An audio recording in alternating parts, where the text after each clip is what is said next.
नमस्कार, आप देख रहे हैं of the record with Shivendra. आज हम जिस बारे में आपसे बात करने जा रहे हैं वो बेहद गंभीर है। वो आपके और आपके परिवार की जिंदगी से जुड़ी है, हमारे खुद से, हमारे बच्चों की जिंदगी से जुड़ी है। इसीलिए इस वीडियो को अंत तक देखिए और सोचिएगा, समझिएगा कि आखिर आपके आसपास हो क्या रहा है। क्या कभी आपने सोचा है कि दुनिया के सबसे ज्यादा पॉल्यूटेड शहर में रहना कैसा लगता है?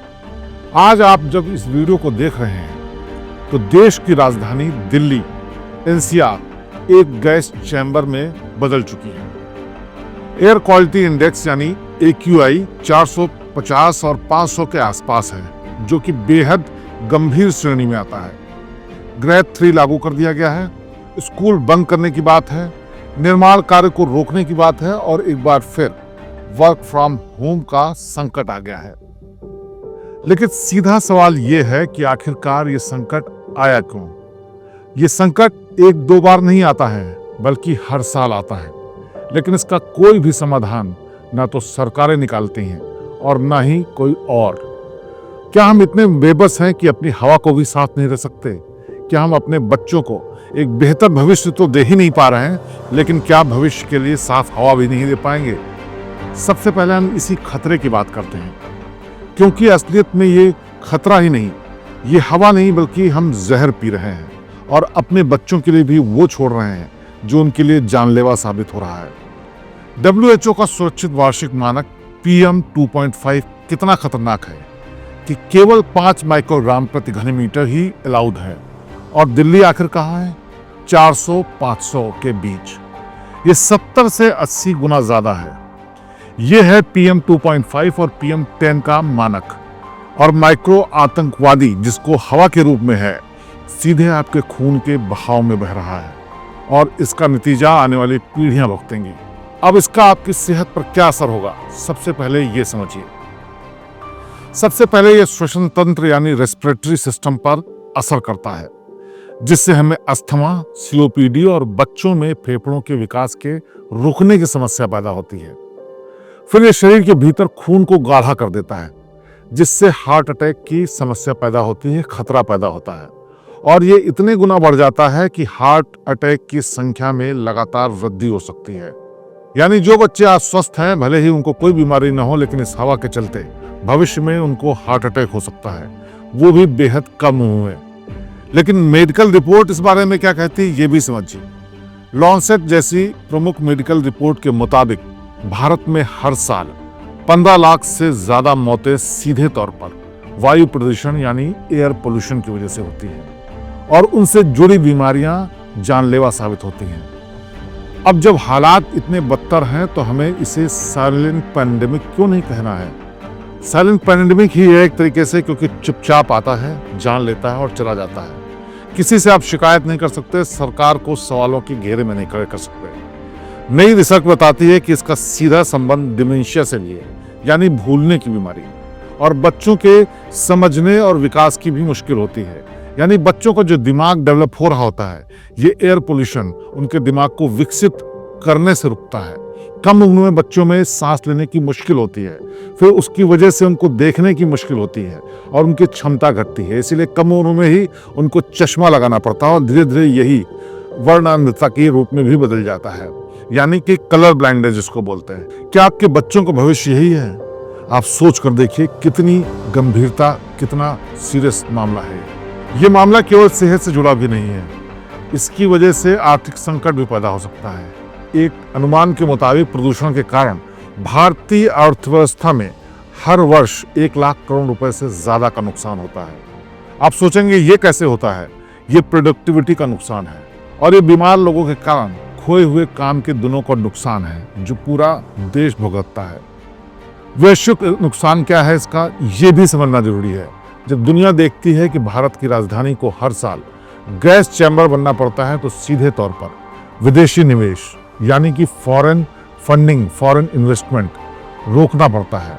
यानी कि विदेश के लोग यहाँ पर इन्वेस्ट नहीं करना चाहते हैं। निवेशक कभी भी किसी ऐसे शहर या देश को नहीं पैसा देना चाहेगा, वहां पैसा नहीं लगाना चाहेगा जहां उसका प्रबंधन और कर्मचारी स्वस्थ रूप से काम न कर सकते हों, जहां की हवा सांस लेने लायक ना हो। क्योंकि कर्मचारियों की सेहत पर असर यानी काम पर असर। ये हमारे पर्यटन यानी टूरिज्म को भी इफेक्ट करता है, क्योंकि जो लोग यहाँ इस देश में आते हैं, अगर उनको ये पता हो कि यहाँ की हवा सांस लेने लायक ही नहीं है, तो ऐसे में ऐसे देश में कौन जाना चाहेगा।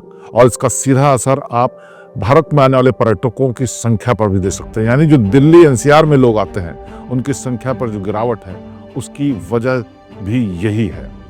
इसके चलते देश के तमाम लोग, वो जो संपन्न होते हैं, जो लोग किसी काबिल होते हैं, वो भी छोड़कर जाते हैं, क्योंकि उनको लगता है कि ये शहर रहने लायक भी नहीं है।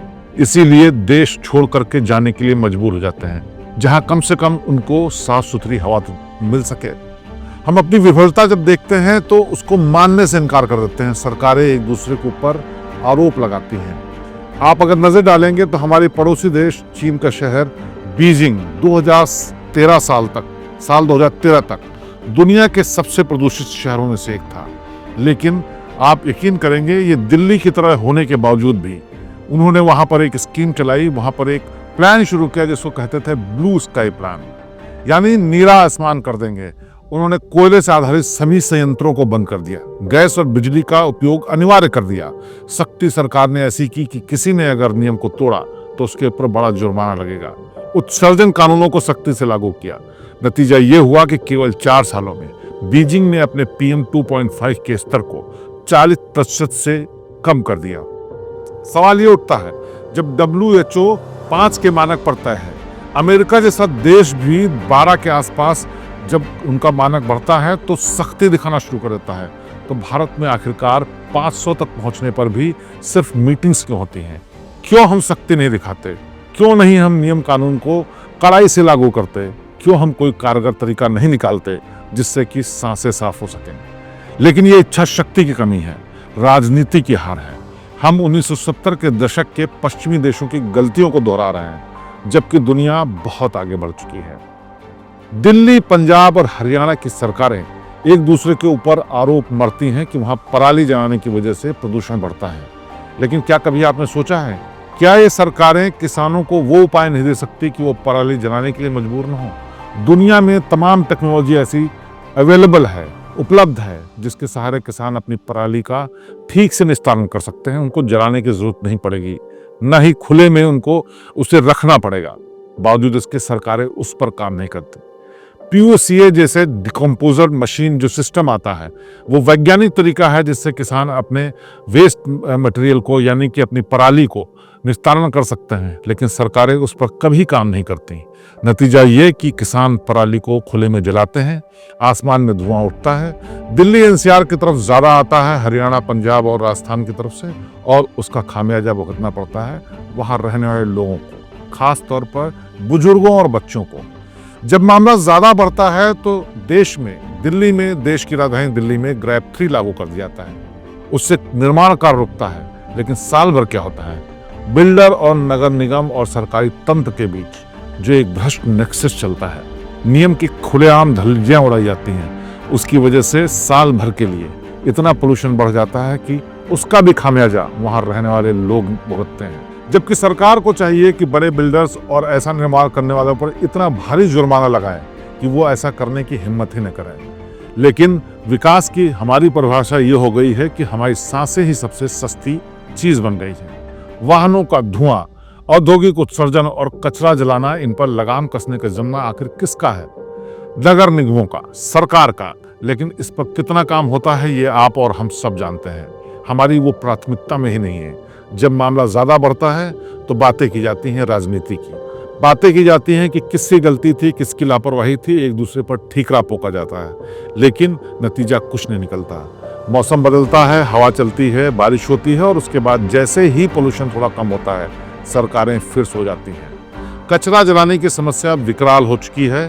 पराली की वजह से पोल्यूशन बढ़ रहा है और निर्माण कार्य की वजह से लगातार दिल्ली धुंध के साए में जी रही है। नतीजा ये हो गया है कि हर साल ये समस्या इतनी विकराल होती जा रही है कि हमारे आपके परिवार, हम आप, हमारे बच्चे उसी में सांस लेने के लिए मजबूर हैं। जरा सोच के देखिए, जो बच्चे स्कूल जाते हैं, खुले में खेलने के लिए जाते हैं, या फिर मैदान में इस उम्मीद से जाते हैं कि उनकी सेहत में इजाफा होगा, फायदा होगा, वो कैसी सांस ले रहे हैं। ऐसी सांस जो आज उनको सांस लेने में केवल मुश्किल कर रही है और कल को हो सकता है उनकी सांसें रोक भी दे। तो क्या हम इतने नाकाम हो चुके हैं, सरकारें इतनी नाकारा हो चुकी हैं या इतनी लापरवाह कि इतने बढ़े हुए पोल्यूशन में भी वो कुछ भी करने से डरती हैं, कुछ भी करने से रुकती हैं, कुछ भी करने में लापरवाही बरतती हैं और हमें खामियाजा भुगतना पड़ता है। और अगर ऐसे ही होता रहा तो शायद आने वाले वक्त में हमारे बच्चे बाहर तो क्या, घर में भी सांस न ले पाएं। इसीलिए इस वीडियो को ध्यान से देखिए और अपने स्तर पर जो कुछ भी हो सकता है वो करिए, पोल्यूशन रोकने के लिए, पोल्यूशन के बारे में लोगों को जागरूक करने के लिए और सरकारों को मजबूर करने के लिए, जिसकी वजह से ये पोल्यूशन कम हो सके। वरना दिल्ली एनसीआर क्या, बाकी के शहर भी रहने लायक नहीं रह जाएंगे। नमस्कार। श्रेष्ठ भारत पर खबरों से जुड़े रहने के लिए चैनल को सब्सक्राइब और लाइक करें, बेल आइकन दबाएं और देखते रहें श्रेष्ठ भारत।